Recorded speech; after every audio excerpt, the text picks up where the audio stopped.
We are discussing about Rolle's theorem. Now, what is Rolle's theorem? We will define it, we will also explain it. But the main thing is, what is the concept? So this is the theorem in front of you, and we will be able to solve the problems also after understanding this. But what exactly is the basis of this theorem? What Mr. Rolle has indicated. Okay. Now, just understand with a common example that you have a girlfriend. Okay. Now, your relationship is a straight line.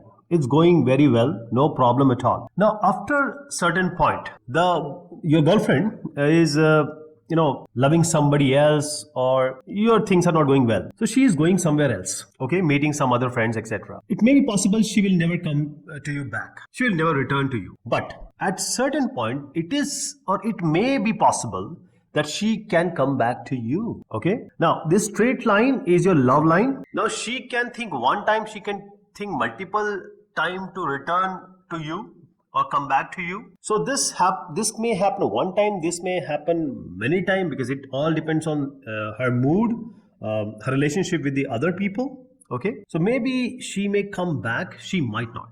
Okay, this has to be understood very well, because once she thinks about coming back to you, she may think multiple times, but she has to think at least one time to return back to you. So at that point where she actually thinks that, oh, that you were better than other people. So if I just draw a line at that point of return when she thought, so these two lines are equal, that is, they are parallel. Okay, so this is the practical view of Rolle's theorem. Now let us come to the mathematical view. Okay, now concept you understood. Okay, a point of return is what we are talking about. So we always start with a function in Rolle's theorem, or any calculus thing or any mathematics. We always talk about function. So we put some x, we get some y depending upon the function. It can be x squared, it can be sine pi, etc. So for every x there will be a y value. So there will be a range and domain. So when we have a function, we deliberately say that at this range or domain, it should be domain. Now this is a continuity. Your relationship has to be continuous. That means it should not break, and it should not be on and off, right? So continuity is this thing. A function is continuous when there is no break, and this has to be inside, that is, a and b are included. The point it started, the point it reinstated, or it actually broke, right? So this A to B is a closed one. This is continuous, right? The relationship might break, the relationship might go on, so it has to be continuous. Second thing is the differentiability.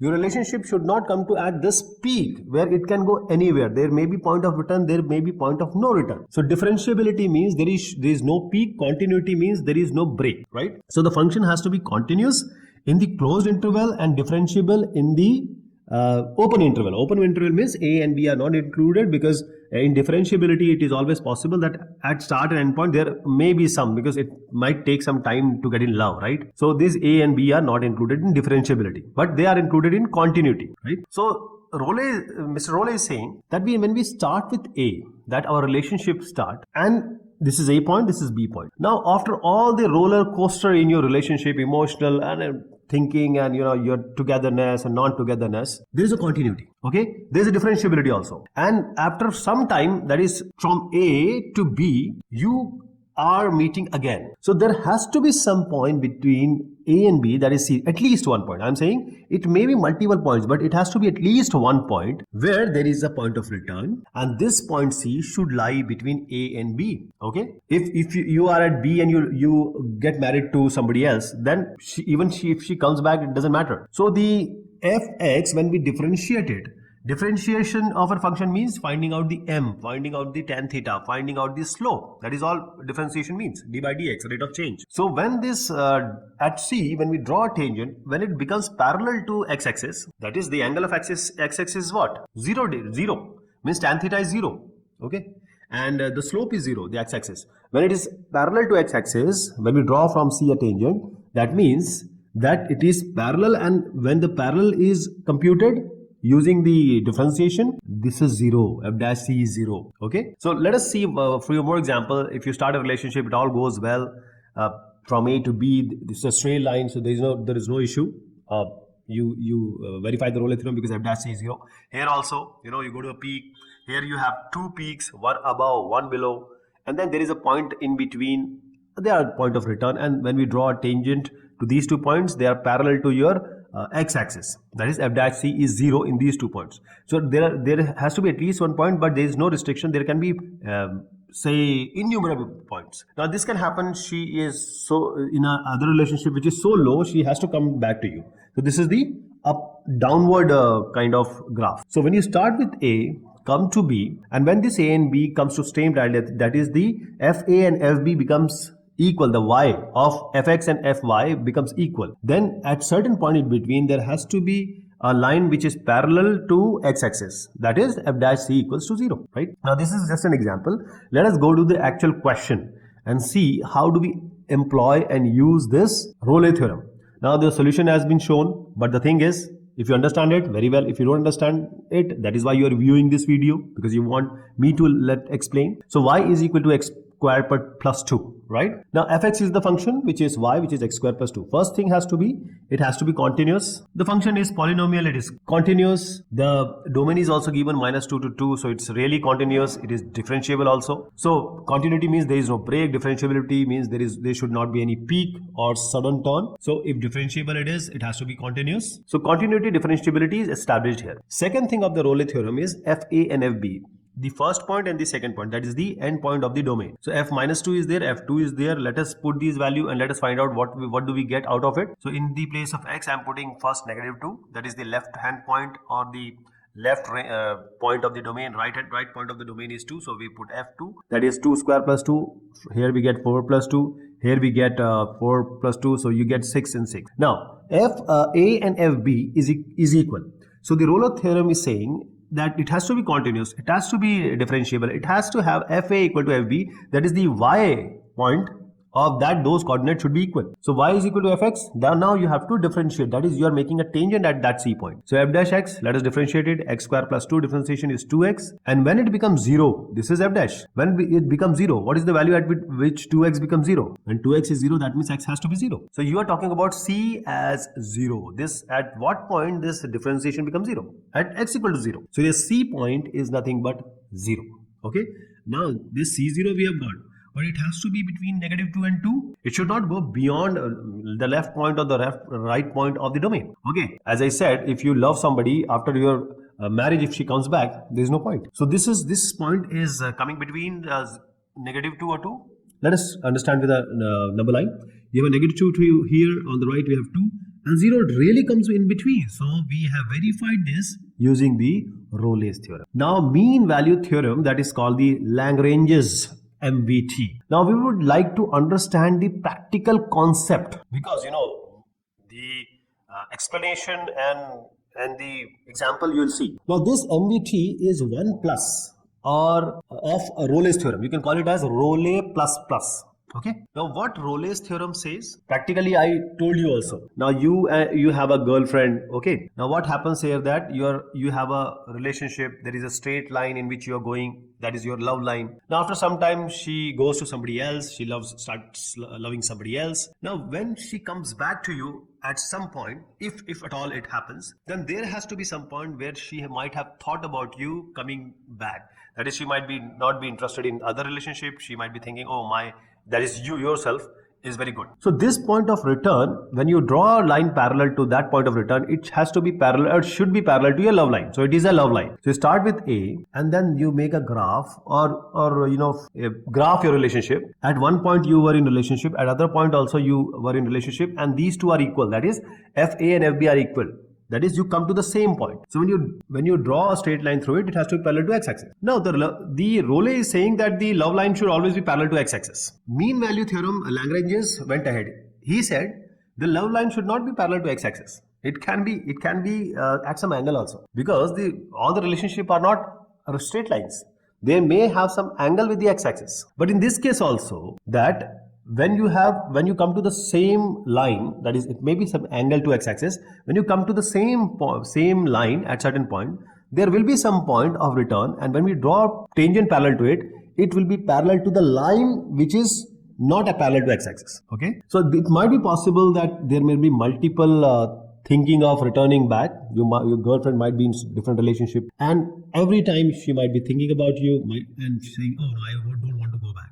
But certain point she decided that she wants to come back. So that point of return will be here. The only thing is there in Rayleigh it was parallel to x-axis because f dash c was 0. Here it is not like that. But he gave not as 0 the slope because it is not parallel to x-axis. It will be at some angle. So he said it will be equal to the slope of the x-axis. Same thing. Okay. So if fx is differentiable function, first thing in Rayleigh theorem it was continuous and differentiable, and Lagrange said that when the function is differentiable it will be continuous automatically. So don't need he doesn't find a need to give continuity specifically. He said the function is differentiable. Continuity means there is no break. Differentiability means there should not be peak or sharp terms. That is the only thing. So he said no differentiable. It has to be differentiable. And the interval he said it has to be a closed interval. Means differentiability has to happen at the last point of the ranges also. Corner point. Now that this is a line. He said that there is a line or there are 2 points which are making a line. So when you make a line and which is crossing 2 points in a graph, it is called as a secant. And when that line is just touching and passing, it is called a tangent. So this tangent and this secant are parallel as said by Lagrange. Rayleigh also said that. Rayleigh said it has to be parallel to x-axis. But now when you start with some point A, you come back to some point B which may not be at this having the same I value. That is y is equal to fx. That is, he said fa and fb should not be, it is not mandatory that fa and fb are equal. In Rayleigh's theorem, fa has to be equal to fb, then only f dash c was 0. Lagrange said that fa and fb, that is the value of y at a, value of y at b, should not be equal. It may be different. Okay. And at that point, f dash c will never be 0. Then what will it be? It will just be 0 was what? Actually, it was a slope. So he said it will not be 0, it will be a slope. What is a slope? F dash c. Whenever you differentiate a function, you get a slope. You get m, you get tan theta. So in Rayleigh, it was said that the line will always be parallel to x-axis when fa and fb are equal. Lagrange thought, what if fa and fb are not equal? That is the value of y at x. At the value of y at x for those 2 points a and b, when they are not equal, then what? Then he said it will not be 0, it will be slope. So when you differentiate a function, it has to be m tan theta slope. So when the line is parallel to x-axis, it is bound to have the slope as 0. But when it is not parallel to x-axis, then there will be some slope. So it will be perpendicular by base. If you should take a closer look at this triangle, this is your FB, this is your FA, that is the y value at A and B. Now in order to find out this distance, that is the perpendicular, FB minus FA will do. So this is the y, distance in y-axis. What about the distance in x-axis? You have B as the larger one, A as the smaller one. If you subtract A from B, you will get the lower part, that is the base of a triangle. So slope is what? Perpendicular by base. M is m tan theta slope. All these are y by x only. y2 minus y1 by x2 minus x1. So the slope will be what? y2 minus y1 by x2 minus x1. That is FB minus FA divided by B minus A. So your girlfriend is not coming back to you in a straight line, but she is coming back to you in this blue line, which is secant here. Okay. Now there are two things very important here. First of all, mean value theorem is only asking or telling about differentiability, because when a function is differentiable, it will always be continuous. And the second thing which is different from the Rayleigh theorem is it is in closed interval. Rayleigh was not in closed interval. Now let me understand or make you understand with this function. Okay, this is a function. Now you take a point at A. There is a point at B. Now these are the x values A and B. Now let us find out the slope of this chord. What is m, which is tan theta, which is y2 minus y1 divided by x2 minus x1. And as I told you, when we make a triangle out of it, A, B, and considering this one, so this is the triangle I'm making. The triangle, the slope or tan theta will be perpendicular by base. That is y by x. And y here is y2 minus y1, x is x2 minus x1. What is y2 minus y1? FB minus FA. The FB is simply y at point B, FA is y at point A. So now when we find out a point and make a tangent and it becomes parallel to the slope of the chord, this is called f dash c. The differentiation, we know that differentiation is nothing but the slope of the tangent at certain point. It is the rate of change only. So the mean value theorem says that at some point in the closed interval, the actual slope equals to the slope of the chord. Now mathematical x square and sine theta, pi theta, all this you will get. But I would really like you to understand how this mean value theorem and the Rayleigh theorem is applied in real life. Okay. So this is a real life example. You are driving at 555 miles an hour. Now there is a car standing, police car, and it has a radar. So what happens? You have just crossed a police car with a radar. Your speed was 55 miles an hour. After 5 minutes, from one point to another, when you moved or when you drove for more 5 minutes, you went up to 6 miles more. You added 6 miles more. But at this point also you were 55 miles an hour. But the police guy pulls you over and he gave you a ticket. Now why you're surprised why he's giving me a ticket? So we have to explain it using mean value theorem why he was right, means why policeman was right. Now this is a solution in front of you. If you're able to understand, it's very good.